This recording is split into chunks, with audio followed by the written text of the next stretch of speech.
Olá, meus irmãos, a paz do Senhor Jesus, uma honra, uma bênção que o Senhor nos concede de podermos estar aqui juntamente, com cada um dos nossos amados irmãos e podermos participar deste maravilhoso trabalho aqui nesta oportunidade, estando diretamente da cidade de Jaru, em Rondônia.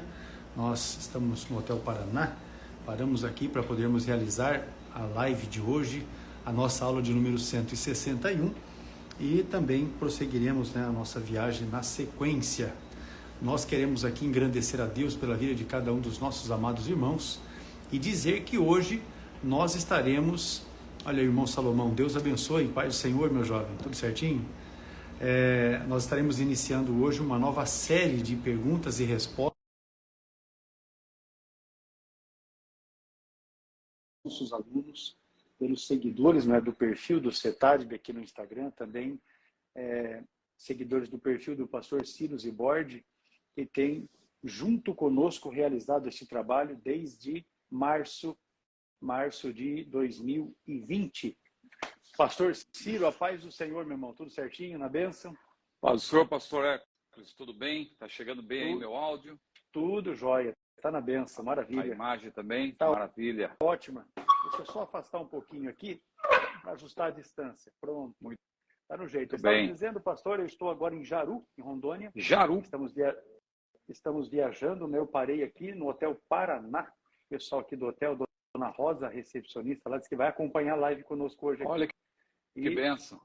Na sequência, estaremos seguindo viagem. Assim que acabarmos a live, uma vez que aqui tem uma hora de fuso horário a menos, né?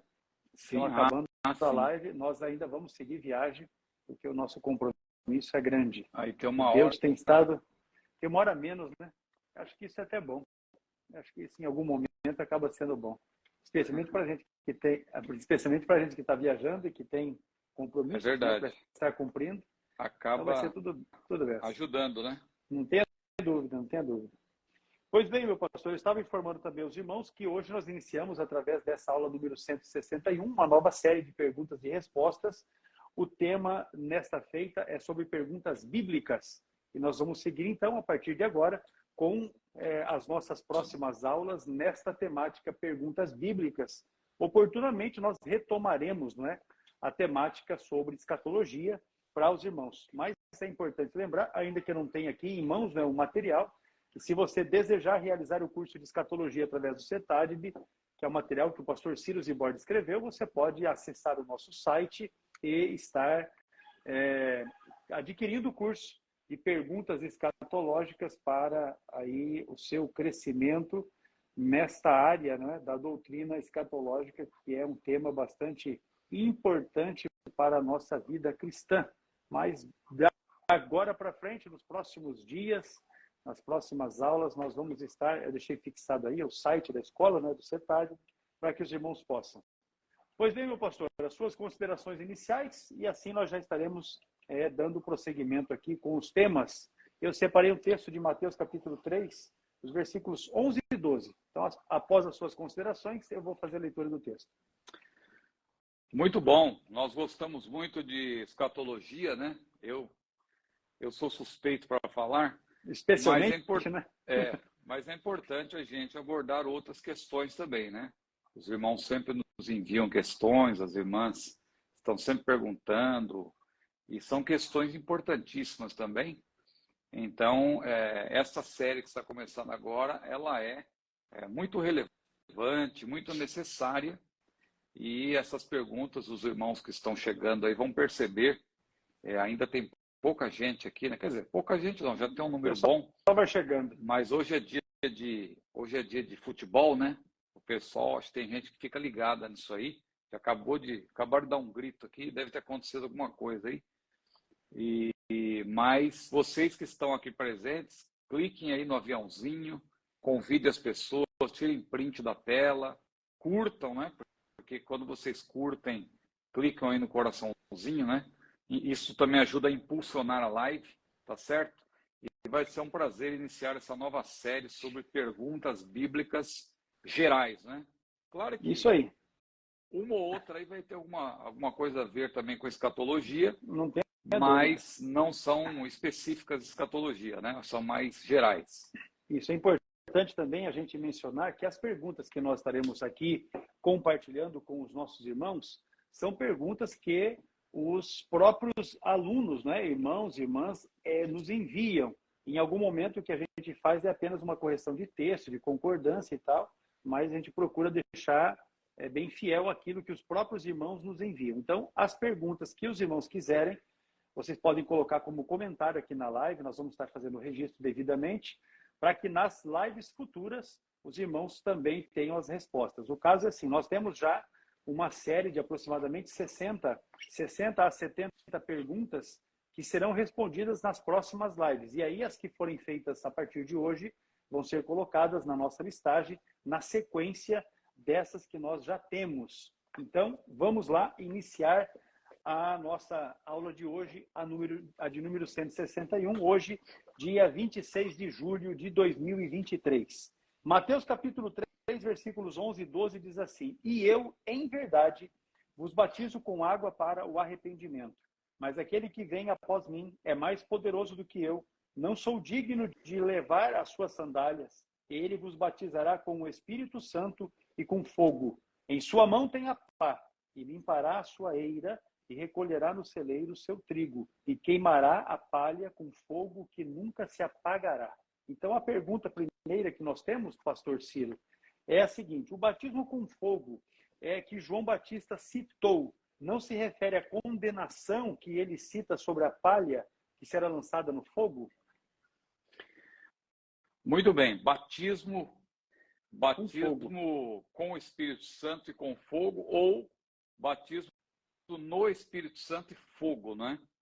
Que aparece tanto em Mateus capítulo 3, versículo 11, que o irmão leu aí, como também em Lucas capítulo 3, versículo 16. São as únicas passagens do Novo Testamento ou dos Evangelhos em que esse termo aparece. É interessante que no grego, a gente poderia até citar aqui, o texto no grego é autos rimas baptisei em pneumati ragio kai piri, né? Que literalmente ele, autos, né? Ele, rimas, vos batizará em pneumati ragio kai piri, ou seja, no Espírito Santo e fogo. E fogo. Interessante que no texto grego você não tem a ideia já no texto de dois batismos, porque você já tem aí claramente que é o batismo no Espírito Santo e fogo, porque essa preposição em, claro, pode significar também com, mas significa prioritariamente em ou no, aí no caso, né? Porque o batismo é mergulho. Então, quando alguém mergulha ou alguém é mergulhado na água, por exemplo. A pessoa é mergulhada na água, a pessoa mergulha na água. Claro que o termo com também se aplica. Na versão corrigida em língua portuguesa, a gente tem a preposição com também. A tradução da preposição grega em para com, já que é uma referência também a um revestimento que vem sobre nós e tal. Então, é mais nesse sentido. Agora, como nós já temos apresentado em outras lives uma resposta para essa questão, existem pelo menos 3 posições com respeito a essa expressão que eu citei aí no grego e a tradução para a língua portuguesa. Ele vos batizará no Espírito Santo e fogo. As 3 posições mais conhecidas são, primeira, aquela que advoga que são 2 batismos, sendo o primeiro a própria salvação. A segunda é que são 2 batismos, mas a primeira não é a salvação, mas sim um batismo de poder, e sendo, claro, o segundo batismo, tanto na primeira posição quanto na segunda que estou citando agora, o segundo batismo seria um batismo de condenação, porque é como se João Batista estivesse dizendo assim: olha, eu vos batizo com água para arrependimento, mas vem após mim um que vos batizará no Espírito Santo e também no fogo. Ou seja, ele vai tanto batizar positivamente para a salvação, ou para revestimento de poder, na segunda posição, ou se vocês não aceitarem esse batismo, o que vai restar para vocês é um outro batismo, um batismo de condenação. Então, nós temos duas posições defendendo a ideia de dois batismos. Mas nós defendemos aqui uma terceira posição, que, a meu ver, é a posição que está mais clara de acordo com o contexto imediato e também com a analogia geral da Bíblia, porque a Bíblia é análoga. E se a Bíblia é análoga, nós temos que recorrer, claro, a toda a Bíblia, se for necessário, para chegar a uma resposta peremptória, conclusiva de uma determinada posição, não é? Então, eu defendo a ideia de um único batismo.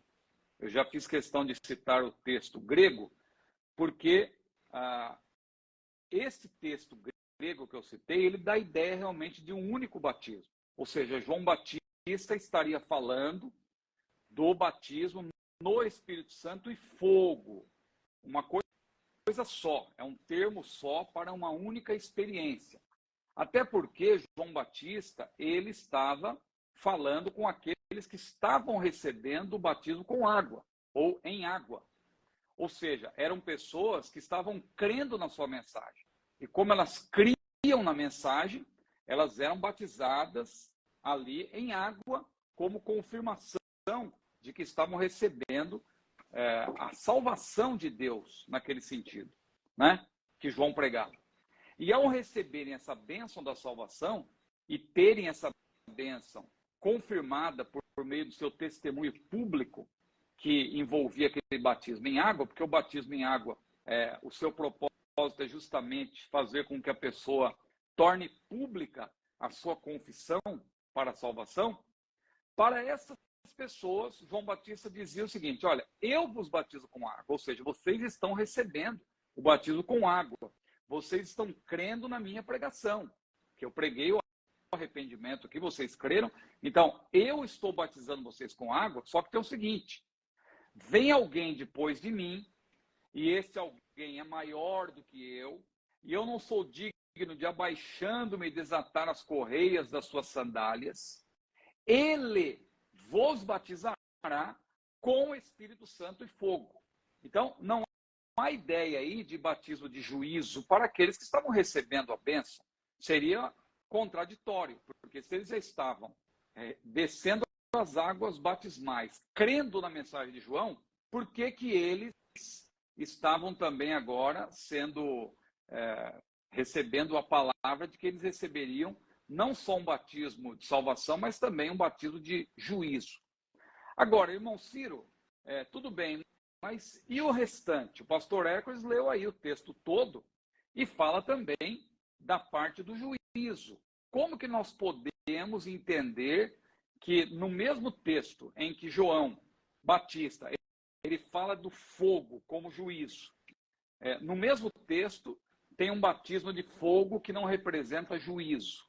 O que representa esse fogo, então? Bom, esse fogo, claro, ele é usado para reforçar a ideia do poder do Espírito Santo, porque o Espírito Santo ele age como fogo, o fogo que aquece os corações, o fogo que queima pecado, o fogo purificador. E o que aconteceu no dia de Pentecostes, a Bíblia diz que todos foram cheios do Espírito Santo, quando o Espírito Santo desceu sobre eles, e diz a Bíblia que línguas repartidas como que de fogo pousaram sobre cada um deles. Mas, irmão Ciro, irmão, está saindo do texto. O texto em si, o texto de Mateus, capítulo 3, o texto de Lucas, também, capítulo 3, diz que o Senhor tem na sua mão ali, o machado está posto à raiz das árvores, está falando de juízo, está falando também do fogo da condenação. Como que o irmão consegue aí dissociar uma coisa da outra? Bom, rapidamente, porque como eu já disse, nós já explicamos isso em outros vídeos, aqui é apenas uma reiteração. João Batista, nós temos que lembrar, em primeiro lugar, que ele era um profeta nos moldes do Antigo Testamento. último profeta da escrita do Antigo Testamento é Malaquias. Só que João Batista é o último profeta, no sentido geral, nos moldes do Antigo Testamento. Porque a despeito de ele viver já no período neotestamentário, 400 anos depois de Malaquias, ele ainda estava ali pondo em execução aquilo que foi determinado com respeito aos profetas na antiga aliança. Porque a Bíblia diz que os profetas e a lei profetizaram até João. Lucas capítulo 11 mostra isso.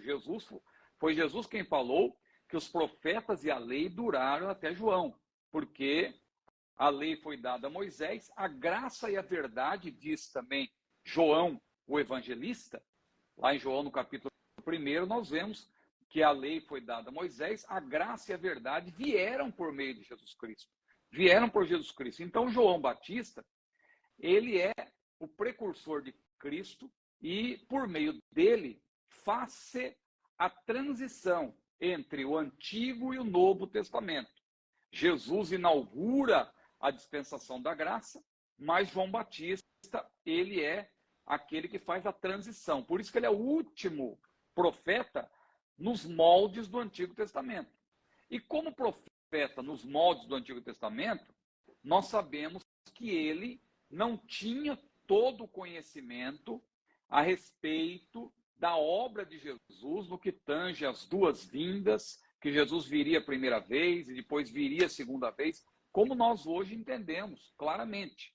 Por exemplo, Isaías, no capítulo 61, nós vemos que ele fala ali do dia da vingança do Senhor, atrelando isso como se fosse parte da primeira vinda.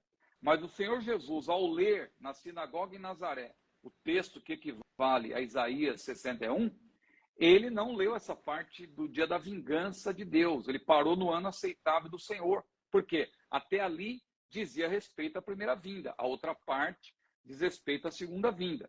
Zacarias, também no capítulo 9, ele fala da entrada triunfal de Jesus em Jerusalém, mas depois, ao mesmo tempo, ele já começa a descrever o que diz respeito à segunda vinda, sem fazer nenhuma distinção, falando de juízos, inclusive, como Isaías também, e outros profetas. Então, o que eu quero dizer com isso?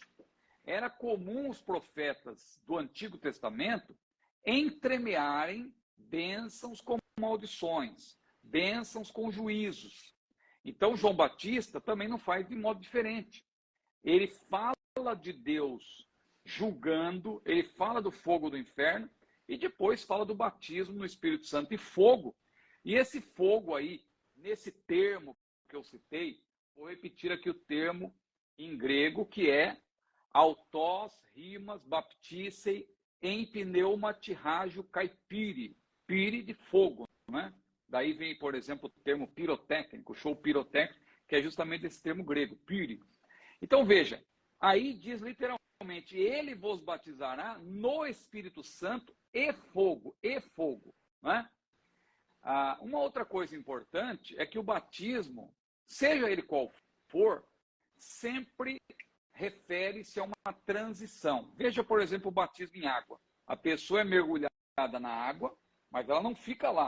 Ela sai, só é batismo porque a pessoa é mergulhada e sai de lá para uma nova vida. É o que o batismo em água representa. Claro que a pessoa já está vivendo em novidade de vida, mas o simbolismo do batismo é exatamente esse, que a pessoa morreu para a vida velha e ressurgiu para uma vida nova. Quando você lê sobre o termo batismo, de maneira figurada também, você vai ver que ele sempre fala de transição. Por exemplo, 1 Pedro capítulo 3, versículos 20 e 21, não vamos ler para ganhar tempo, menciona que Noé foi batizado pelas águas do dilúvio, ou seja, ele passou pelo dilúvio, passou pelas águas do dilúvio. Ele não ficou lá, ele passou, ele saiu do outro lado. Batismo fala de transição. Quando a Bíblia fala do povo de Israel, lá Paulo, em 1 Coríntios capítulo 10, versículo 2, ele diz que todos foram batizados em Moisés, na nuvem e no mar. Em outras palavras, o povo de Israel foi batizado no Mar Vermelho. Só que o povo de Israel não ficou lá. Quem ficou lá foi o povo egípcio. O povo egípcio não foi batizado. O povo egípcio foi afogado no Mar Vermelho. O povo de Israel não. O povo de Israel passou por dentro do mar e saiu do outro lado. Porque batismo fala de uma transição. Por isso que Paulo diz que o povo de Israel foi batizado na nuvem e no mar. Jesus também, ao falar da sua morte, lá em Marcos capítulo 10, versículos 38 e 39, ele comparou-a a um batismo, ou seja, ele seria batizado na morte. E ele, claro, ele ressuscitou, ele não ficou. A morte de Jesus foi também algo que fala de uma transição. Ele passou pela morte, mas ele ressurgiu. Então, o que eu quero dizer com isso? O inferno nunca na Bíblia é uma transição, senão seria uma espécie de purgatório. O inferno é um destino final. Quem vai para o inferno vai ficar lá. Então, não há em nenhuma parte da Bíblia a comprovação de que existe um batismo, que poderíamos chamar batismo de fogo, no qual a pessoa é mergulhada nesse fogo, digamos assim, e fique lá, porque batismo é transição, a pessoa é mergulhada para sair do outro lado. Isso aí já tira totalmente a ideia do inferno, que o inferno é um lugar definitivo. Quem vai ser lançado no inferno vai ficar lá por toda a eternidade. Então, a minha resposta, que eu já estou me alongando aqui, é que batismo no Espírito Santo e fogo é um termo mais completo do batismo no Espírito Santo. Não são dois batismos, mas João Batista falava para o povo que estava recebendo a sua mensagem o seguinte: olha, vocês que estão sendo batizados em águas, vocês vão receber também como uma bênção subsequente a esta que vocês estão recebendo, porque vem após mim aquele que vai batizar vocês também no Espírito Santo e fogo, uma coisa só. Não tem nada a ver com batismo de juízo aí, como alguém tenta fazer-nos crer, com base aí no outro termo fogo que aparece em outro sentido. Pode haver no mesmo texto o mesmo termo, só que com significados diferentes. Então a Bíblia precisa ser interpretada à luz do contexto imediato, mas também à luz de toda analogia. E nós vemos, como eu falei, que o batismo não pode significar algo final, definitivo, mas batismo sempre fala de algo transitório, é algo que a pessoa recebe para ter algo melhor, ou algo, a pessoa passa, né? A pessoa é batizada para sair do outro lado, numa nova dimensão. É isso que propicia também o próprio batismo no Espírito Santo. A pessoa é batizada no Espírito para sair do outro lado, no sentido de que ela passa a estar numa nova dimensão, numa dimensão carismática. Não é para a pessoa ficar ali numa mesma condição, mas ela evolui, ela cresce, ela prospera, ela passa a ter uma nova dimensão. Maravilha, está feita então a resposta aí a respeito dessa questão. O batismo com fogo que João Batista citou não se refere à condenação que ele, no mesmo texto, né, de Mateus 3,12, daí no caso, fala sobre a palha que será lançada no fogo. Esclarecida essa questão, nós vamos avançar para uma segunda questão levantada aqui pelos nossos irmãos, e essa é bastante interessante, né? Matar em legítima defesa é pecado? Olha aí, a turma vai longe. Pastor Evandro Carlos, seja bem-vindo. Deus abençoe, irmão. Nós conversamos agora à tarde, né? Pois é. Então, o próprio termo legítimo, né? Ele acaba por, digamos assim, conferir à pessoa a legitimidade. Não tem como deixar de ser redundante, né? A legitimidade. A legitimidade, a pessoa, na verdade, ela não estaria cometendo nada ilícito, já que seria legítimo, né? Então, a legítima defesa, ela tem a defesa, né? Ela tem esse adjetivo legítima, justamente porque ela é isenta de punição. Agora, é preciso entender, primeiro, do ponto de vista do direito, o que é legítima defesa, e aí, então, também dizer, biblicamente, se é pecado, né, matar alguém em legítima defesa. Bom, Do ponto de vista do direito, quem age em legítima defesa, claro, não pode cometer excessos. Eu estava dando uma olhada, por exemplo, no Código Penal, né, e na doutrina, como é chamada, a doutrina, a explicação a respeito do artigo 25 do Código Penal, que diz o seguinte, ó, entende-se em legítima defesa quem, usando moderadamente dos meios necessários, repele injusta agressão atual ou iminente a direito seu ou de outrem. Ou seja, a legítima defesa, ela estende-se tanto à pessoa, que é uma autodefesa, a pessoa salvaguardando-se, como também ajudando alguém. Vamos dizer que você está numa fila esperando algo com a sua esposa e alguém resolve atacar sua esposa. Você defendendo sua esposa de maneira legítima, isso também constitui-se, claro, legítima defesa. Você está ajudando alguém que está sofrendo alguma ação injusta, no caso aqui. Então, o artigo 25, ele diz isso. Entende-se em legítima defesa quem, usando moderadamente dos meios necessários, repele injusta agressão atual ou iminente a direito seu ou de outra. Esse moderadamente é porque a pessoa, ao reagir, ao salvaguardar-se ou ajudar alguém próximo, essa pessoa não pode cometer excesso, né? Digamos que a pessoa esteja armada e a sua arma, claro, seja uma arma que lhe permita usá-la, essa pessoa, ela não pode, por exemplo, em legítima defesa, descarregar a arma contra alguém, né? Porque a legítima defesa, um tiro já bastaria. Agora, se o camarada atira, o outro cai, e ele vai ainda e atira quando a pessoa já está caída, por exemplo, isso já não é mais legítima defesa, porque a pessoa já aproveitou-se de uma oportunidade para vingar-se, e ali comete o excesso, né? De acordo com o artigo 23, inciso 2, também do mesmo Código Penal, a legítima defesa é causa de exclusão da ilicitude, ou seja, não é errado. Destarte o fato típico praticado em legítima defesa é lícito, não configura crime. Agora, a análise desse artigo 25 que eu citei revela o quê?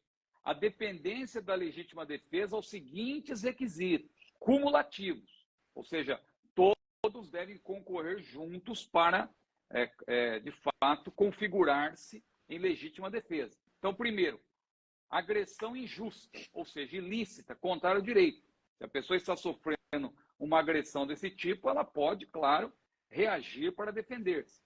Segundo, atual ou iminente, ou seja, é algo que acontece, alguém que vem te atacar e tal, e você tem a oportunidade de defender-se.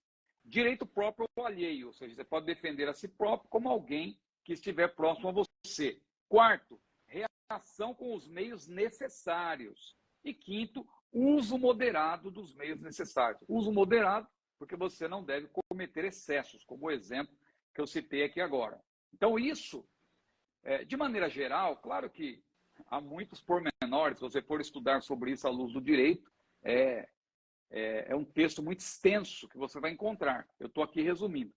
Agora vamos para a Bíblia. O que a Bíblia diz? Porque muita gente se apega àquele texto de Êxodo 20, versículo 13, não matarás. Em primeiro lugar, é bom entender que ali, literalmente, é não assassinarás.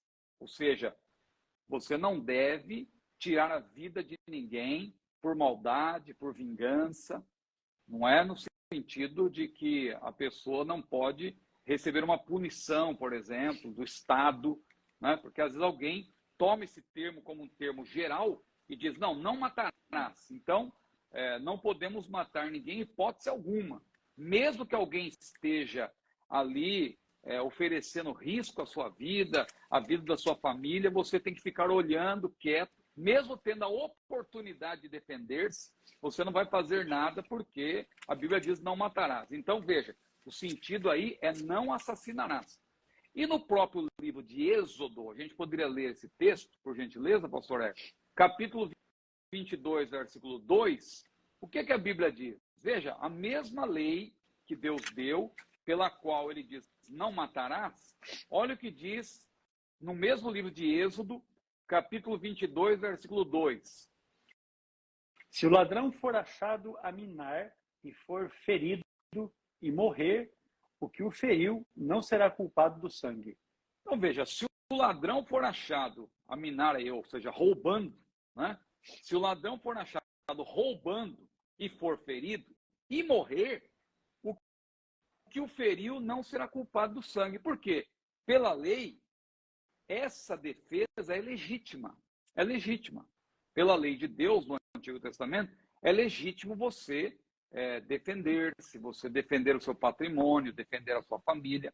Então, a minha resposta aí para essa questão, matar em legítima defesa é pecado? Biblicamente, não é pecado desde que seja, de fato, uma legítima defesa. Porque o termo legítima já mostra que é algo correto, é algo que você faz para proteger-se, para proteger sua família, proteger seu patrimônio, né? Não é você vingar-se, não é você, por ódio de alguém, você resolver agir, não é você cometer excesso. Né? Desproporcionalidade. Desproporcionalidade, exatamente. Então você tem que agir realmente em legítima defesa e a lei prevê tudo isso aí, o que tem a ver com legítima defesa, excesso e assim por diante. Maravilha, meu pastor. Desse jeito aí mesmo. Faca na caveira do ladrão, né? O que é ortotanásia? Hoje as perguntas que nós temos aqui. Hoje as perguntas estão complicadas. Essas são as primeiras, imagina as que vêm. Pois é. Maravilha. Então, para entender a ortotanásia, a gente vai precisar também explicar outros termos que têm a ver com thanatos. Thanatos no grego quer dizer morte, né? Então, tudo que tem tanásia tem a ver com morte. Então, você poderia pensar em eutanásia, ortotanásia, e um outro termo também que não é muito utilizado, mas na prática é o que mais acontece com respeito à tanásia, que é distanásia. Então, eu vou explicar esses três termos para ficar bem claro. Eutanásia, distanásia e depois vamos finalizar falando da ortotanásia. É necessário distinguir esses três termos. Eutanásia, repito, distanásia e ortotanásia, todos têm a ver com thanatos, que eu já falei que significa morte. Eutanásia, literalmente, significa o quê? Literalmente seria boa morte, ou morte suave, ou morte digna. Isso significa eutanásia. Eutanásia. Só que eutanásia, o que é eutanásia? Eutanásia é o ato de tirar a vida do ser humano. Veja, na eutanásia, alguém, no caso o médico, né, ele age de maneira objetiva para tirar a vida do ser humano, claro, no caso aí sem dor. Por isso que é chamado de uma boa morte, de uma morte suave, né? Porque o médico, por exemplo, ele age para tirar o sofrimento de uma pessoa que está à beira da morte, mas a morte não chega e a pessoa, então, tem a sua vida interrompida de maneira objetiva pela ação de um profissional da área médica, que vai injetar uma substância, uma injeção letal, né? Ou algum tipo de medicamento que vai fazer com que o paciente morra. Isso é chamado de eutanásia, ou seja, a morte é provocada. A morte é provocada, é eutanásia. Eutanásia. É diferente do suicídio assistido, porque no suicídio assistido, embora o médico contribua para a morte da pessoa, a própria pessoa é que vai medicar, vai ingerir os medicamentos e tal, de acordo com a prescrição do médico. Por isso que é um suicídio, mas é assistido. A própria pessoa ingere um medicamento, aplica de alguma forma o medicamento a si mesma com a assistência do médico. Então, isso é suicídio assistido. A eutanásia é quando o médico, obtendo a permissão, ou do próprio paciente, onde há permissão para isso, em países em que há permissão para isso, ou familiares também, então o médico ele faz com que a pessoa tenha sua vida interrompida. Eutanásia. A distanásia é o contrário da eutanásia. Porque na distanásia, o que o médico faz? Ele vai prolongando a vida do paciente, vai distanciando o paciente da morte. Mesmo estando esse paciente à beira da morte, porque ele está num estágio terminal, o que o médico faz? Ele vai prolongando, mediante aparelhos que são mantidos ligados e algum tipo de medicação, e a pessoa já não tem mais nenhuma qualidade de vida, está à beira da morte, realmente, às vezes está vegetando, mas por meio da distanásia, o que acontece? Acontece aí a morte, ela vai sendo prolongada.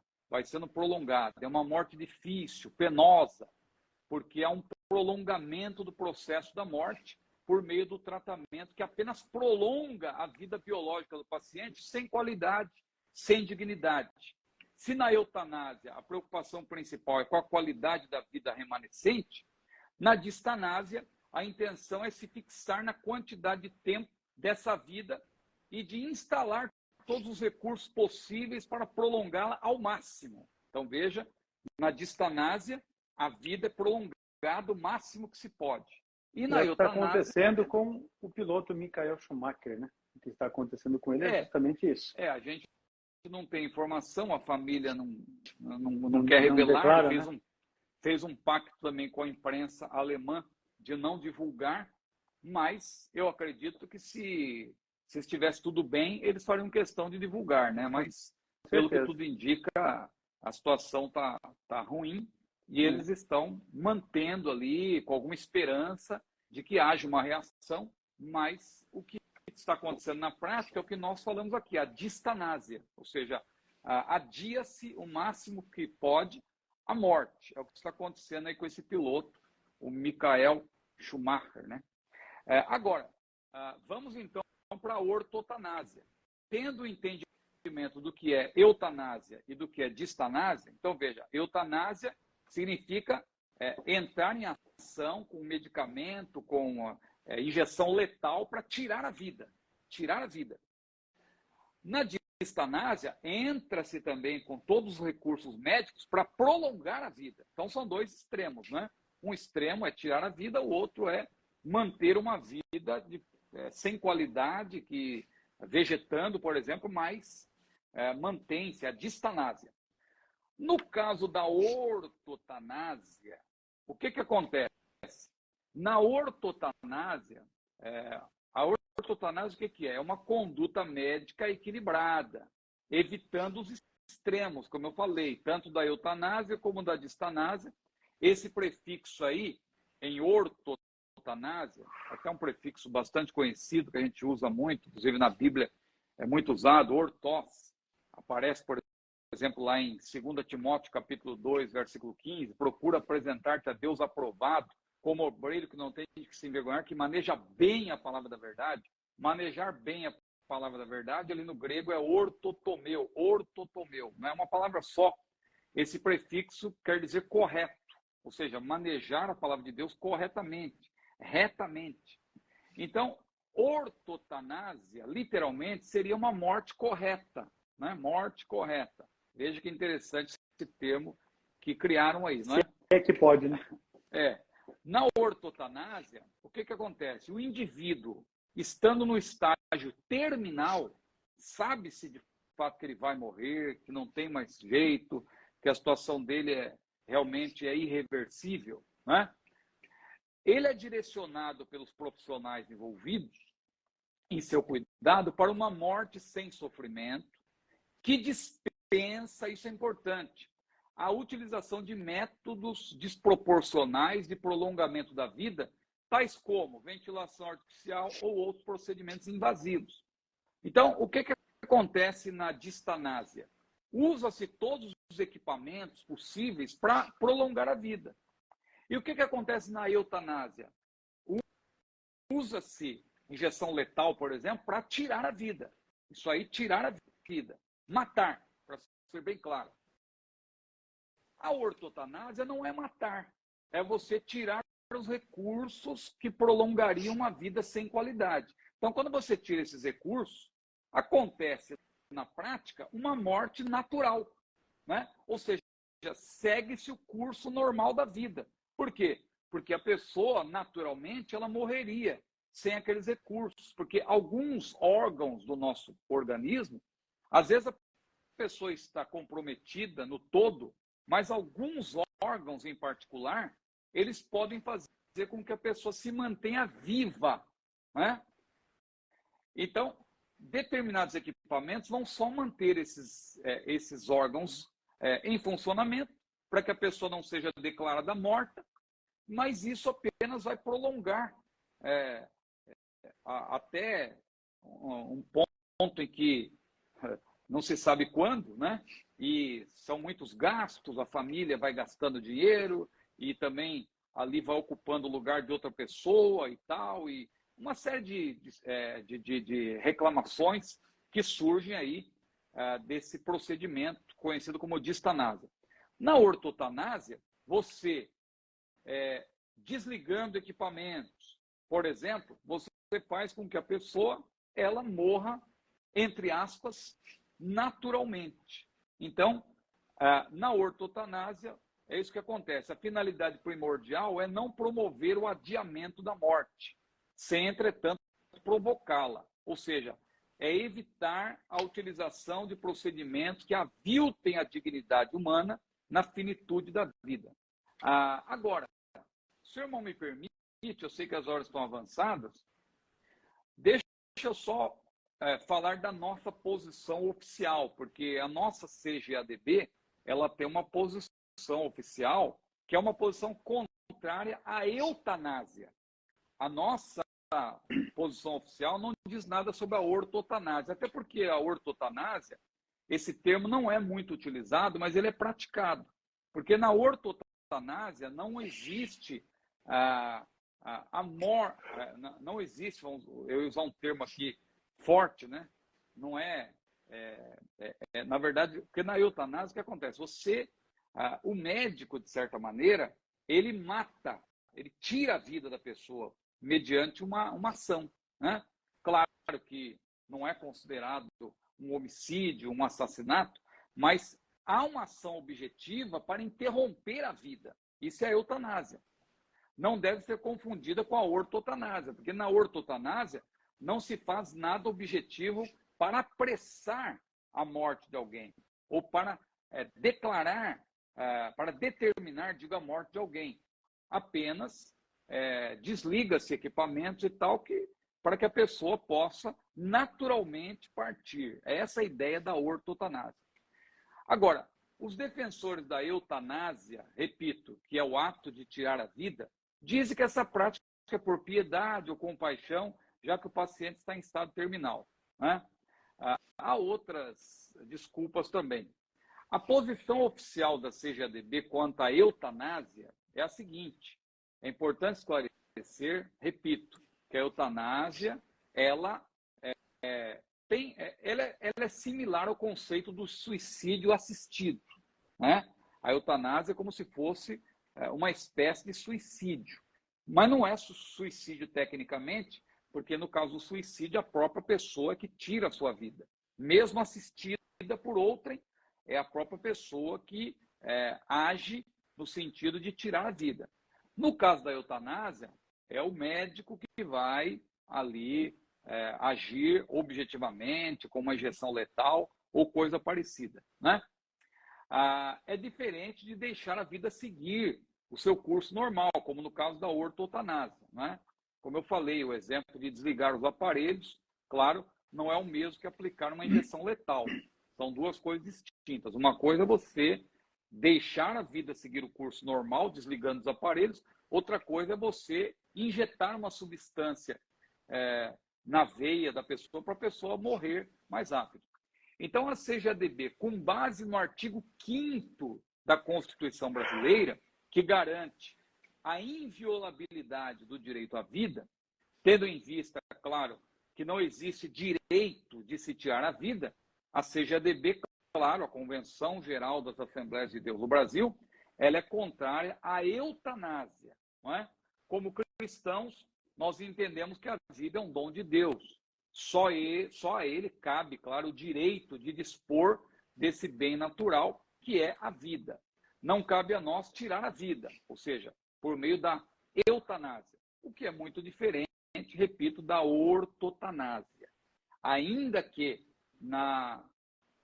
não haja por parte da nossa CGADB uma posição oficial sobre a ortotanásia, é importante nós distinguirmos claramente que ortotanásia não é a mesma coisa que eutanásia. Eutanásia é tirar a vida de maneira objetiva. Eutanásia. Ortotanásia é você deixar a vida, fazer com que a própria natureza, né, a própria vida, siga o seu curso normal e, ou seja, a pessoa vai morrer, vai chegar o tempo, todos nós temos um tempo determinado, né? E há pessoas que já estão ali para morrer, então o que se faz no caso da ortotanásia é permitir que a pessoa possa chegar com dignidade, claro, a esse momento que, se Jesus não voltar, todos nós chegaremos, né? Não sei se deu para entender, pastor Hércules, com certeza, essa diferença entre eutanásia, distanásia e ortotanásia. Ortotanásia. Né? Ficou claro, para mim ficou bem claro. Nós temos ainda uma questão que também vai nesse mesmo viés, né? Pessoas com problemas mentais serão salvos? A exemplo, o aluno citou os autistas. Então, quanto aos autistas em particular, essa questão é bem complexa, porque o autismo tem pelo menos aí, tem 3 níveis, né? Então, e o autismo, a rigor, não é considerado uma deficiência intelectual, né? Claro que o autista pode ter também uma deficiência intelectual, mas a rigor, o autismo não constitui uma deficiência intelectual, né? Claro que há níveis, há pessoas que são menos afetadas, por isso há pessoas que são mais, há pelo menos 3 níveis com respeito ao autismo. Agora, simplificando essa questão e considerando o caso de pessoas com problemas mentais que as impediriam, digamos assim, de entender a mensagem do Evangelho, sem citar um caso em específico de uma determinada doença ou dificuldade nesse sentido, mas falando em termos gerais, digamos que uma pessoa tem dificuldade de compreensão, não consegue entender, tem um problema mental gravíssimo que sequer permite que ela possa falar ou entender. Então, é uma pessoa que tem sérios problemas de compreensão. O que nós podemos dizer em relação a isso? Já que a Bíblia diz, quem crer será salvo, né? Marcos capítulo 16, versículo 16, Jesus foi muito claro. Quem crer e for batizado será salvo, quem não crer será condenado. Aí a pergunta que vem, eu não vou aqui me alongar nessa resposta, porque eu vi que tem questões também similares, que a gente pode aí acrescentar mais alguma coisa quanto a isso. Com certeza. Mas a pergunta que nós fazemos aí é a seguinte: Deus condenaria o justo juiz? Deus é o justo juiz. Deus condenaria ao inferno alguém que nunca sequer teve a oportunidade de crer, porque considerando que alguém tem um problema mental grave, que não é capaz nem de entender a mensagem do Evangelho, essa pessoa também não é capaz de crer. E se a condição para ser salvo é crer, Jesus disse, quem crer será salvo. Quem não crer será condenado. Quem crer e for batizado será salvo. Quem não crer, ou seja, quem não crer será condenado. Agora, isso vale para quem tem um problema sério mental, já que a pessoa não tem nem a capacidade de crer, como que essa pessoa vai chegar lá no dia do juízo final, né? E vai ouvir lá a sentença de que ela foi condenada, o seu nome não está no livro da vida. E por quê? Porque ela, a Bíblia diz, né, que Deus amou o mundo de tal maneira que deu o seu Filho unigênito para que todo aquele que nele crê não pereça, mas tenha vida eterna. Veja, todo aquele que nele crê não pereça, mas tenha vida eterna. A proposta da salvação é para todos. Deus quer que todos se salvem, diz a Bíblia, e venham ao conhecimento da verdade. Esse é o desejo de Deus. Agora, uma pessoa que não teve sequer condições mentais de crer, como que essa pessoa poderá ser condenada? Então, a minha resposta para essa questão é que a graça de Deus alcança não somente essas pessoas, mas alcança também os próprios infantes. Veja, por exemplo, os recém-nascidos que morrem, né? Uma criança, por exemplo, que morre com 1 ano de idade, com 6 meses. Essa criança não teve as suas faculdades mentais plenamente desenvolvidas, ela não conseguiu chegar na fase da maturidade, mas é um ser humano que tem alma. E a alma, na verdade, ela passa a existir a partir do momento da concepção. Quando a partícula masculina é introjetada na partícula feminina, ali temos o zigoto, a vida já começa ali, né? Então, a vida começa na concepção. E se a vida começa na concepção, a alma já está ali, presente. Então, no caso de alguém que morre ainda na fase intrauterina, ou que morre na fase extrauterina, mas logo depois do nascimento, essa pessoa não teve as suas faculdades plenamente desenvolvidas, né? A sua mente não foi plenamente desenvolvida, mas essa pessoa também, a sua alma, vai para a eternidade, né? O corpo está na sepultura, está em algum lugar da terra, mas a alma, ela está sob o controle de Deus. Agora, o justo juiz faria com que essa pessoa viesse ao mundo apenas para ser lançada no inferno e sofrer por toda a eternidade? Claro que a analogia geral da Bíblia não corrobora. Né? É inconcebível isso. É inconcebível. Então, eu defendo que a graça de Deus também, ela se estende a essas pessoas para que elas possam ser salvas também e desfrutar de toda a eternidade ao lado do Senhor. Maravilha, meu pastor. Uma última questão para a nossa aula de hoje é a que segue. Há alguma possibilidade de reverenciarmos a Deus e não sermos reverentes à sua palavra? Os relativistas vão dizer que sim, né? Dizem que sim, porque eles dissociam a palavra de Deus do Deus da palavra. Eu ouvi recentemente até alguém dizendo, e eu achei absurdo, né? E não é a primeira vez que eu ouço isso, mas eu tenho ouvido aí pessoas dizendo que Deus não é refém da sua própria palavra, que Deus, se ele quiser, ele age de maneira diferente da sua própria palavra, que as pessoas que se apegam à Bíblia são bibliólatras. Então, veja, é um perigo que existe entrar por esse caminho. Por quê? Porque a Bíblia deve ser a nossa pedra de toque. A Bíblia deve ser a nossa regra de fé, de prática, nossa regra de viver, né? A Bíblia é a nossa fonte primacial de autoridade. Então, claro, nós cremos no Espírito Santo, nós cremos nas experiências que ele nos proporciona, desde que também essas experiências não nos coloquem contra a palavra de Deus. Porque, aliás, se forem experiências que nos coloquem contra a palavra de Deus, não é experiência do próprio Espírito Santo, porque o Espírito Santo também não vai contrariar a palavra de Deus. No dia de Pentecostes, Pedro, quando ele foi explicar o que estava acontecendo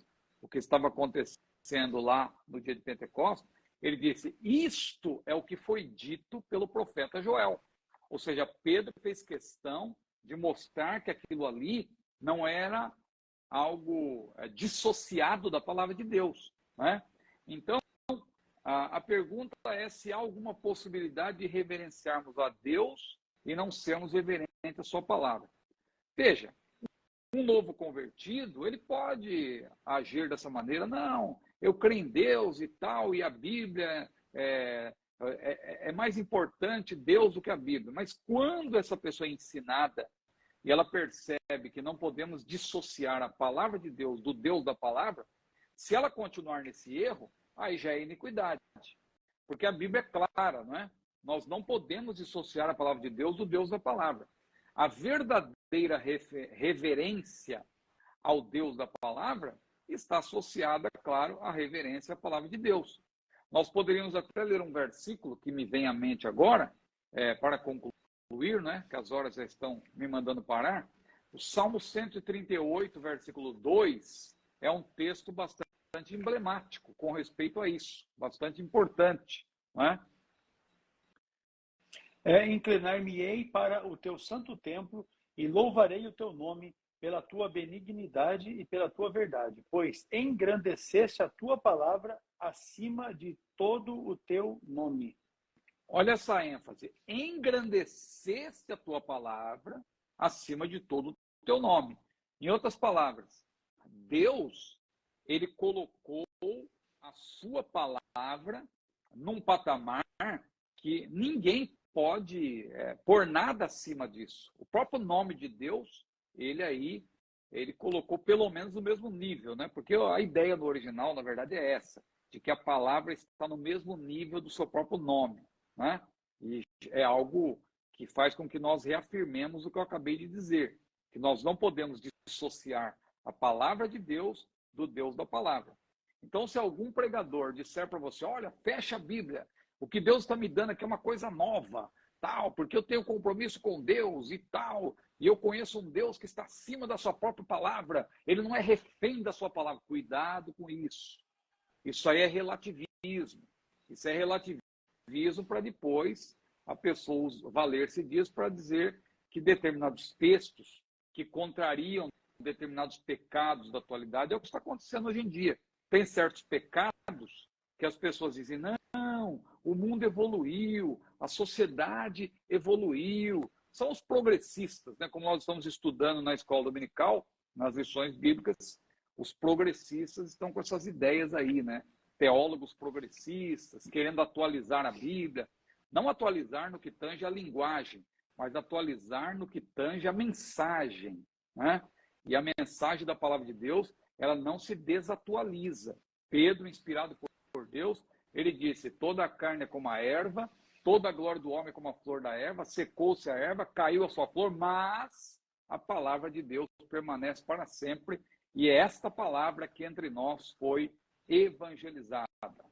Amém, pastor? Muito bem, com certeza. Aproveitando que você entrou e mencionou a questão da Escola Bíblica Dominical, eu quero aqui, junto com outros pastores, irmãos, professores de Escola Bíblica Dominical, enaltecer a nossa CPAD, bem como o autor da lição, o pastor Douglas Roberto de Almeida Batista, não é, pelo brilhantismo na exposição do conteúdo e também em abordar esses temas, né, assuntos que de fato geram alguma polêmica, mas que são necessários de serem abordados e ensinados em nossas igrejas. Parabéns ao pastor Douglas pela maneira como fez a exposição dos temas até aqui estudados, bem como a CPAD pela iniciativa de colocar nesse trimestre já esse assunto que é importantíssimo, né, para as nossas vidas, para as nossas famílias, para a nossa vida em sociedade e também em nossa vida cristã, nossa vida eclesiástica.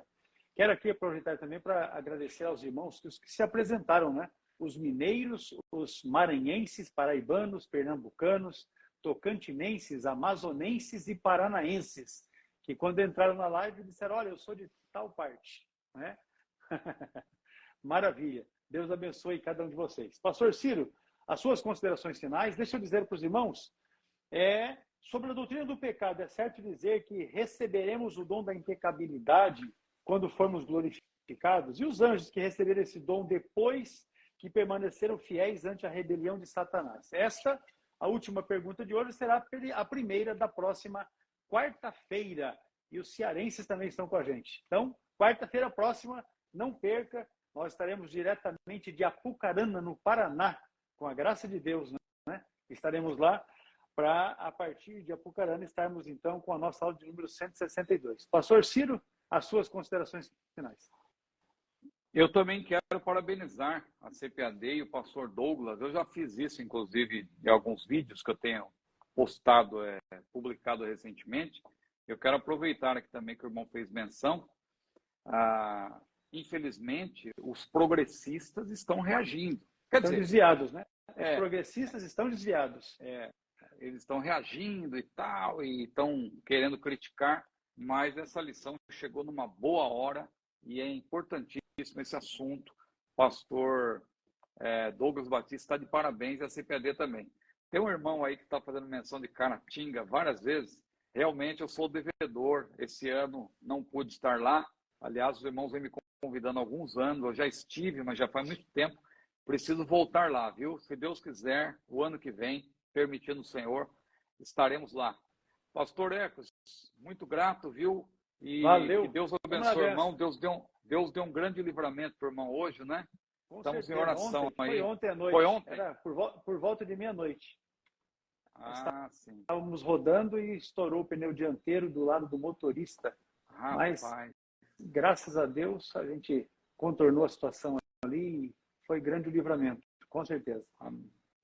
Vamos orar, irmãos, pelo pastor Ecos, que não é fácil essas estradas brasileiras, né? Mas é isso aí, pastor Ecos. Estamos em oração e que Deus abençoe o irmão. Sim, hoje é um dia especial para o irmão, né? Parabéns dos avós. pelo seu dia, né? Parabéns pelo seu dia.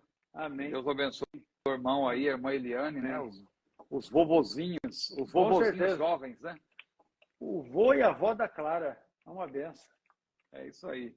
Deus abençoe. Maravilha.